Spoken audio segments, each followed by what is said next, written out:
ஏழாவது தசகம். ब्रह्मणस्तबः वैकुण्ठदर्शनम्। एवं देवसदुर्दशात्मक जगद्रूपेण जातः पुनकः तस्योर्त्वं खलु सत्यलोकनिलये जातोऽसि तादा स्वयं यं संसन्धिहिरण्यगर्भमखिल त्रैलोक्यजीवात्मकं यो भूत्स्फीदरजो विकारविकसन् नानासिसृक्षारसगः सोऽयं विश्वविसर्गदत्हृदय सम्भस्यमानः स्वयं बोधं कल्वनवाप्य विश्वविक्षयं सिन्धाकुलस्तस्तिवान् दावत्वं जगदाम्बदेदभ तपेद्येवं हि वैहायसी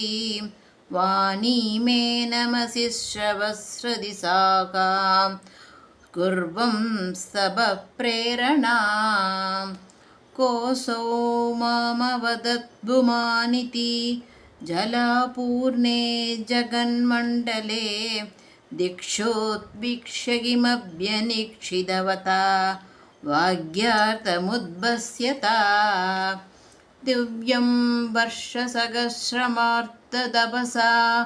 तेन त्वमाराधितः तस्मै दर्शितवानसि स्वनिलयं वैकुण्ठमेकाद्भुतं माया यत्र कदापि नो वृते पादे जगद्भ्यो बहिः लोकक्रोधविमोहसात्वसमुखा भावास्तु दूरं कदाः सान्द्रानन्दझरीस यत्र परमज्योतिप्रकाशात्मके तत्ते तामविभूवितं विजयते वैकुण्ठरूपं विभो यस्मिन्नाम चतुर्भुजाः हरिमणिश्यामावदादद्भिक्षो नानाभूषणरत्नदधी बिददिसो राजद्विमानालया भक्तिप्राप्त तदाविदोन्नतपता दिव्यन्ति दिव्या जना तत्ते दामनिरस्तसर्वसमलं वैकुण्ठरूपं जयेत् नानादिव्यवधूजनैरभिवृता विद्युल्लतादुल्यया विस्फोन्मादनहृद्यकात्रलतया विद्योतिदासान्तरा त्वत्पादाम्बुजसौरभैककुतूका लक्ष्मी स्वयं लक्ष्यते यस्मिन् विस्मयनीय दिव्यविभवां तत्ते पदं देहि मे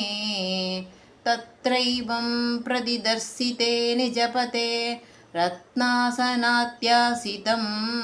पार्श्वत्कोटिलसत्क्रीडकडकात्या कल्पदी प्राकृती पार्श्वत्कोटिलसत्किरीटकडकात् या कल्पदीप्ताकृती श्रीवत्साङ्गितमार्तकौस्तुभ मणिच्छायारुणं कारणं विश्वेषां तव रूपमैक्षरविधि स्तत्ते विभो पातु मे कालाम्पोदकलाय कोमलऋषिचक्रेण चक्रं दिशाम् आवृण्वानमुदारमन्दहसिदस्तस्यन्द प्रसन्नाननं कालाम्बोदकलाय कोमलऋषिचक्रेण चक्रं दिशाम् आवृण्वानमुदारमन्दहसिदस्यन्द प्रसन्नाननम् राजत्कम्बुकधारिपङ्कजधर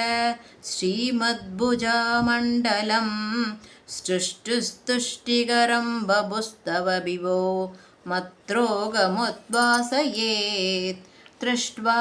सम्भृतः सम्भ्रमः कमलभूस्त्वत्पादपादोरुहे हर्षावेशवसंवतो निबदितः प्रीत्या कृतार्थी भवन्